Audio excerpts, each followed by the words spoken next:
I despise the sound of static. The vast emptiness of its white noise is heavily unsettling to me. And ever since I was a child, hearing it is synonymous with hearing the toll of death's bell. And this is because every time I've heard it, something horrific has happened in its stead. When I was 7 or 8, my boombox suddenly stopped playing music and began emitting that scratchy hiss. I had to hold my hands over my ears before shutting it off, and an hour later, we got the call that my uncle had been in a terrible car accident. And, well, he didn't survive.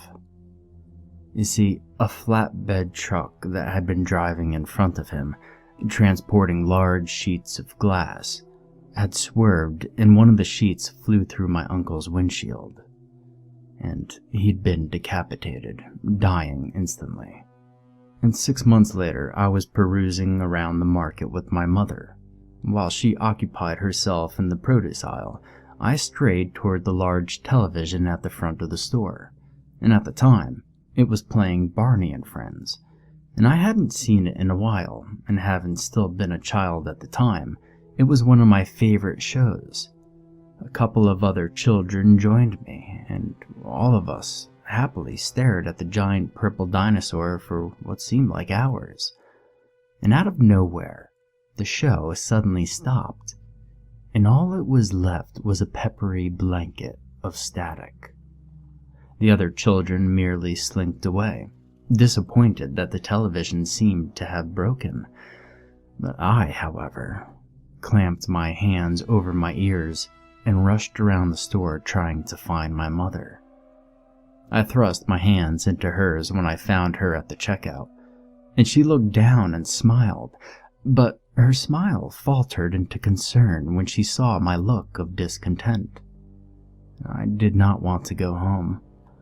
I had a sudden fear of the answering machine. What would it say? The incident with my uncle left an impact.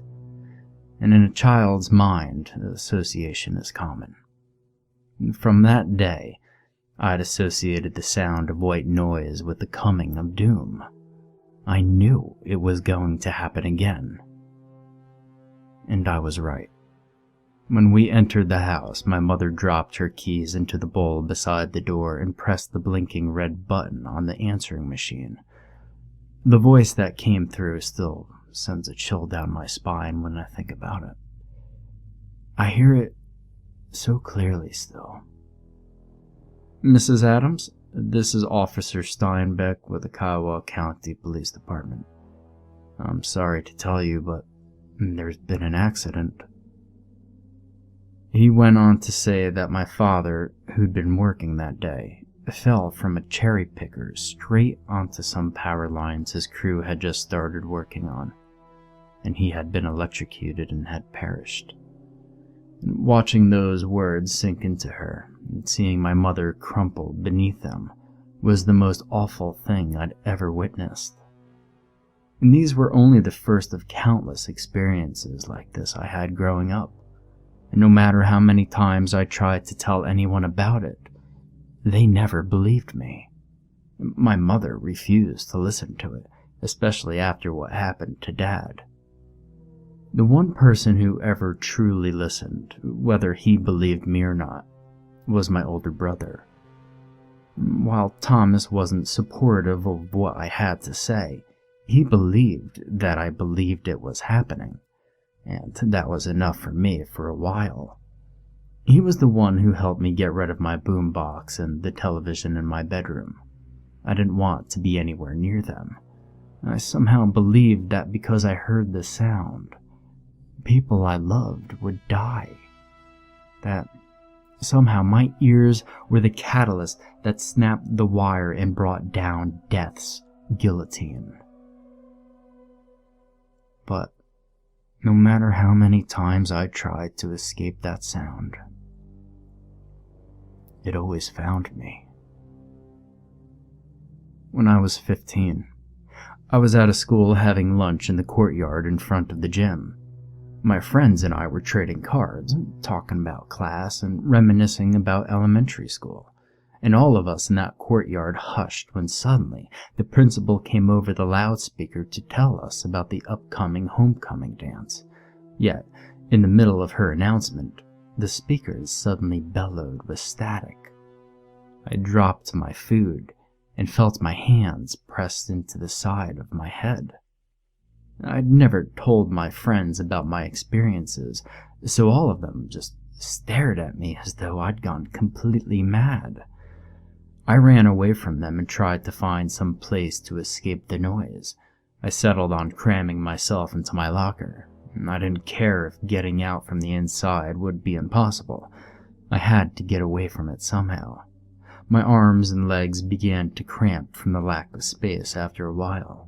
My elbows crushed themselves into my chest as I kept my hands on my ears, and eventually, any outside noise suddenly became the static I tried to escape from. And I'm not sure how long I stayed in there. It could have been hours, even days for all I knew. I spent a large amount of that time trying to quiet the fearful thoughts that began swimming their way through my brain. I couldn't help but try to guess who it could be this time. And in the years since the first event, after losing my uncle and father, I'd also lost my younger sister, 2 of my aunts, my grandparents, 3 pets, and also a cousin. I was convinced that there was a paranormal force out to get me, and I thought that somehow, whatever it was had begun slowly picking off my family one by one until I inevitably became the last remaining victim. Eventually, my best friend, Jeremy, he found me by my locker. He asked me time and time again to tell him what was going on after that. And for weeks, he'd bring it up and I would just change the subject. And when I finally told him, to my surprise, he believed me. He said that while there's no evidence to suggest that static or white noise could be considered a death omen, he had read things to suggest that such things are linked to some kind of paranormal realm. And I didn't want to delve any further into that notion. If anything, it only made things worse. When I got home that day, I found my mother crumpled on the couch, crying heavily into one of the decorative pillows. I didn't even need to ask. I knew something had happened. I always knew. The only piece of the puzzle I wanted to find was who had gone this time and in what horrible way. That time, it was my infant cousin who had been born only a few short months before that day. Crib death, they called it. Whatever it was to the outside world, it tore my aunt and uncle to pieces. They were the only extended family left after that. At least, until 5 months later, when I heard it again. That time, it was so loud and so grating on my bones that I nearly passed out. And just an hour later, we got a call telling us that both my aunt and uncle had committed suicide. They were found in their bed. Both of them had cut their wrists and held hands as they bled out on their white cotton sheets. Well, my mother, she couldn't handle it. We were the only family we had left. Just me, my brother, and herself. That was it. I remember my mother being practically catatonic for weeks after that phone call. She didn't leave the house. Often, we'd find her sitting on the couch, mindlessly flipping through old family albums. Her hands would summon a mind of their own and casually toss each page aside every few seconds. She barely even glanced at them before moving forward. And every day that went by, I desperately tried to avoid anything electronic. I even convinced Thomas to move the televisions from the living room and Mother's room to the garage. While he may not have fully believed me when I first told him, he seemed to give the idea some kind of credibility then. He unplugged the radio, his digital alarm clock, and any other object that could make that sound. For a while, it seemed to work.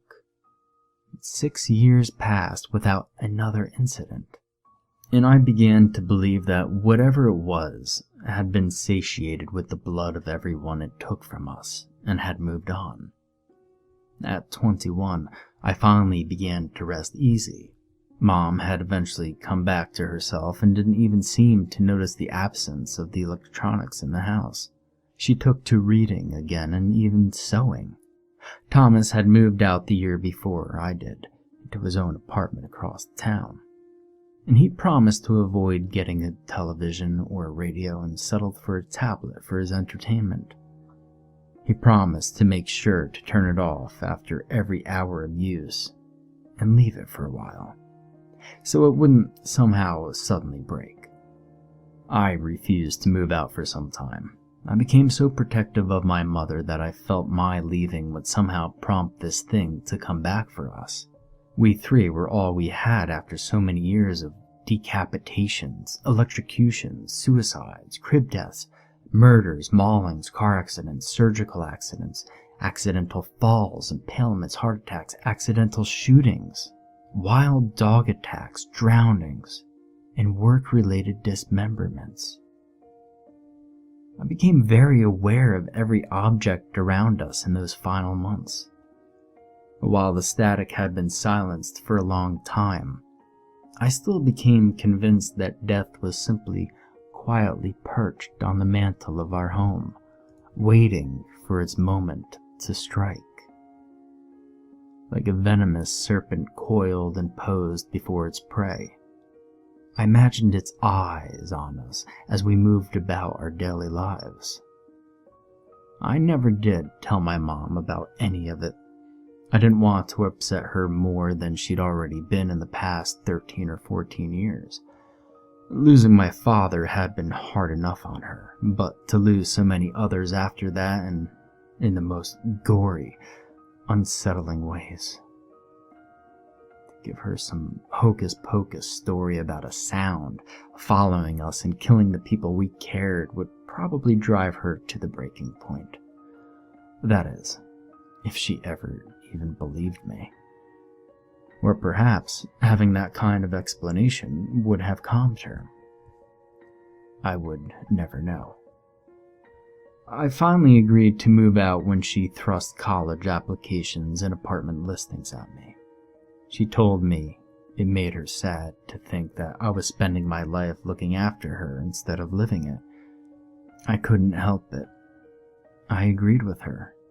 All I wanted was to do right by her, so I agreed and found my own place a week or so after that. Jeremy and I decided to get it together. He agreed not to bring any electronics. He never stopped believing me after finding me in that locker so many years before. Living together was a breeze. We both had steady jobs, paid our bills on time, made compromises, and bought our own food, but we still shared with one another. That year, things were perfect. We even fell in love with one another after a while. We became a couple, much to the happiness of our parents who had watched us grow up together. Mom was particularly enthused about the situation. She even began talking weddings after a while. While Jeremy and I were certainly happy at the time, it had only been 7 months since we began dating. However, the notion didn't seem to ward him off. As the months went by, the memories of that horrible static seemed to slip away. Happiness made its roots in me, permanently it seemed. I was no longer paranoid. I still didn't want to get a television or a radio, but I no longer felt like walking past the electronic sections of the local Walmart, in case it would set off any booby traps. I slept easier. The nightmares I'd had since childhood seemed to waste away into nothing but surreal ones about talking animals and things of the like, and I felt exquisitely normal. A year and a half after Jeremy and I began dating, he proposed to me. I, overjoyed and ecstatic, accepted. My mother and Thomas were overjoyed, as were Jeremy's parents. After so long of having a 3-person family, we were expanding. Jeremy had 3 older siblings, 2 of whom had already married and had children. His parents were model in-laws. They adored me and welcomed me into the family long before then, when Jeremy and I had met in kindergarten. His siblings were already like family to me too. In fact, his 2 older sisters were my bridesmaids. His brother and Thomas were his groommates. And the wedding was delightful. It was quiet, intimate ceremony with only close friends in Jeremy's family. Only about 30 people were in attendance. But that's what made it so wonderful.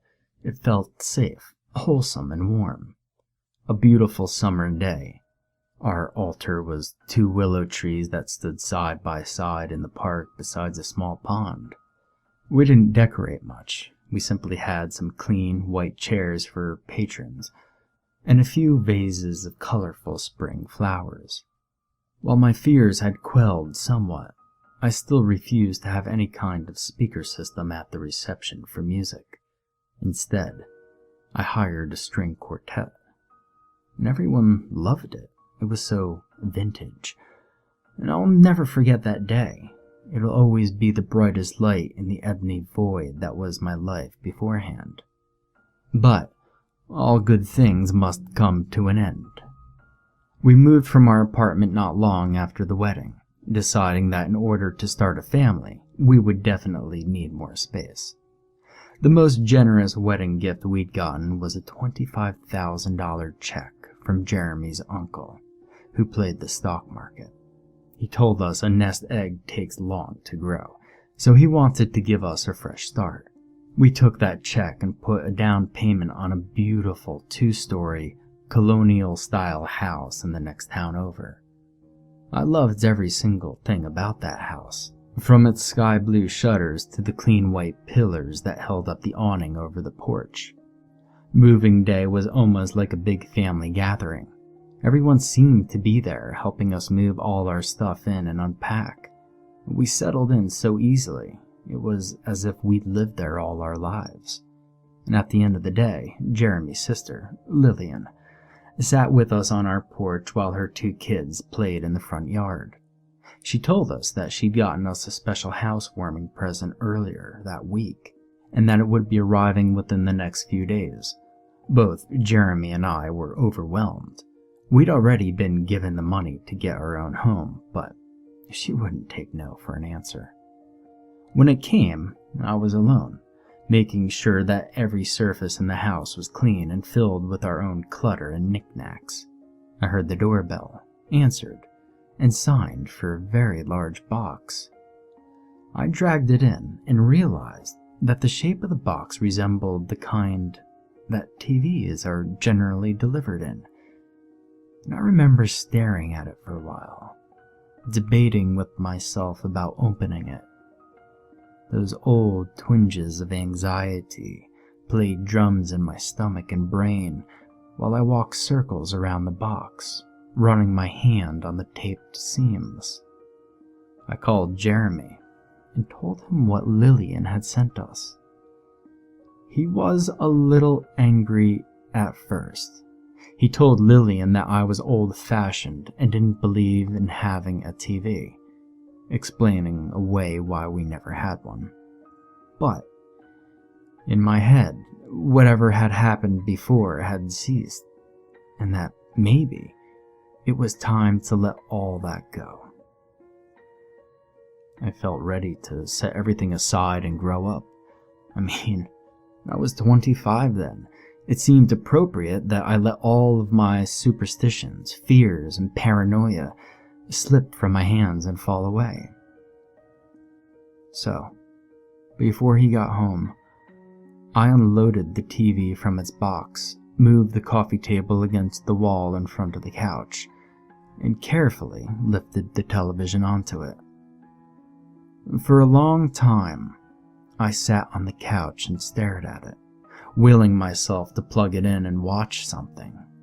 If anything, just to give myself that final push to peace of mind. Jeremy came home while I was contemplating this. He watched me for a little while before plugging it in himself.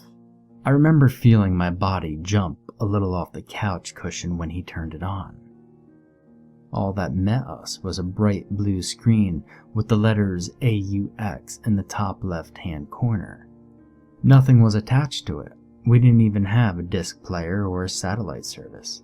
Both of us chuckled at this. We finally had one, and we couldn't even use it. For a few months, that's how it remained. This giant black box merely sat in our living room, eerily watching our reflections when we walked past or sat down to read. We'd become so used to being unplugged that it was merely an ornament in our home for a long time. And eventually, I agreed that Jeremy could purchase a radio. I never even listened to the radio in our car. It had been years since I really listened to music on anything but an iPod. I never feared the static from one of those, and I was never really sure why. I felt that perhaps if we'd taken the step to get a TV, that a radio wouldn't be so bad. When he brought it home, I felt no sense of unease. This, to me, meant that I was really moving on. I remember listening to music with him on that first night, dancing around our living room without a care in the world. And we seemed to float away on it, losing ourselves in the plunky, up-tempo melody of some current top 40 hit. And out of nowhere, there it was. That horrid, itchy, sporadic, menacing white noise. That endless void of millions of screams all rolled into one insane loop. I didn't know who got to it first, since both of us launched at it the moment it began to emit that gut-twisting noise. Both of our hands laid on that switch for a long time as we tried to catch our breath, and I immediately went into a rant telling Jeremy to take it back and never ask for one again. And I told him to get rid of the TV too. He calmed me for a moment, telling me that everything would be fine, that it was probably just a fluke. That is, until we got the call. This thing came back with a vengeance, all right. It took not just one person, but 5. Jeremy dropped the phone and crumpled to the floor, consumed by an overwhelming grief. His brother, sisters, his brother-in-law and sister-in-law, who had all been on a cruise together, had died. They were in the ship's ballroom dancing and having a good time when the massive chandelier above them detached from its wires and crushed them. Because of this, his 2 nephews and 3 nieces were now orphans.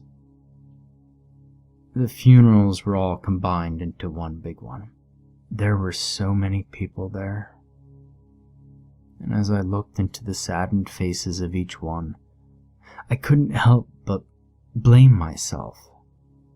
Perhaps if I had not allowed Jeremy to get that radio, their lives would be spared. They'd still be here. And their children.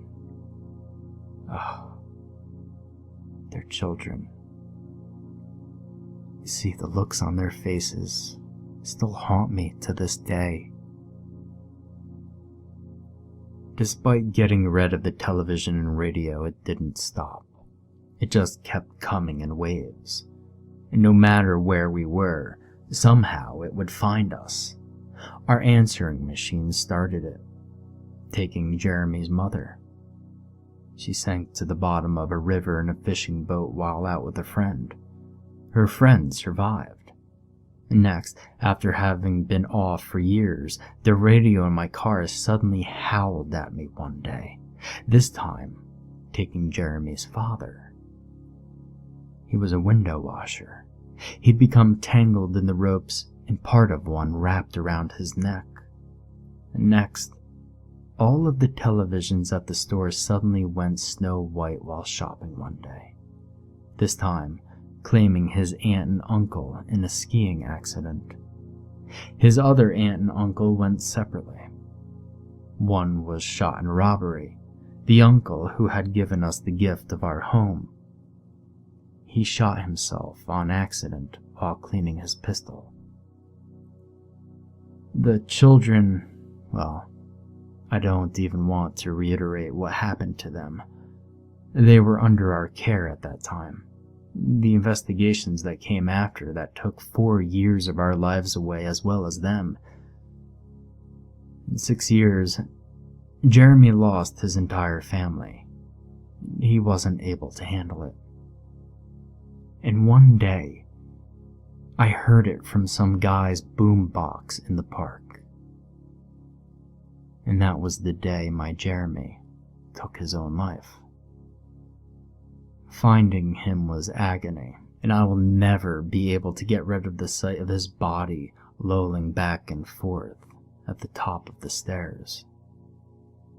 I cannot erase cutting him down, desperately trying to resuscitate him, or watching the EMT zip up the body bag and roll him away from me.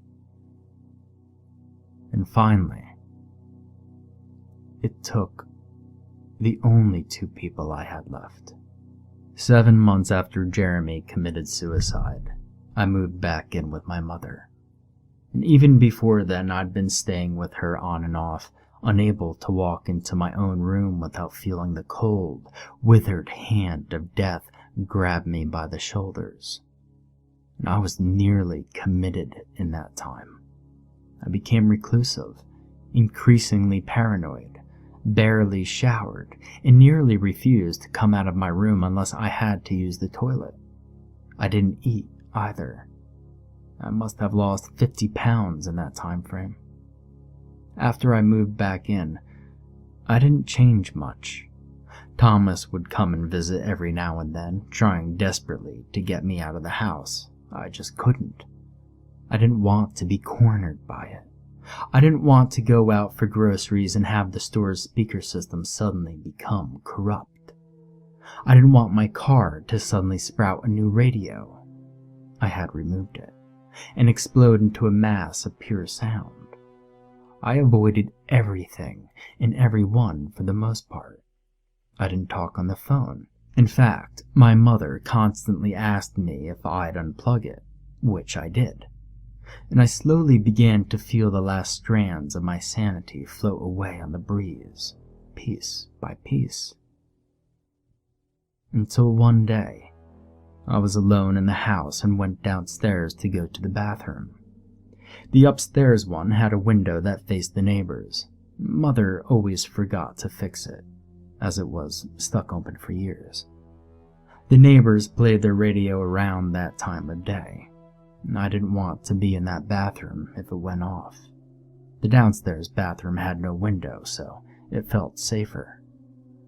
And as I sat there, feeling the cold porcelain of the seat press into my legs, I heard it. I panicked, pants wrapped around at my ankles, shimmying around on that damn thing trying to find the source. When I found it, I cursed.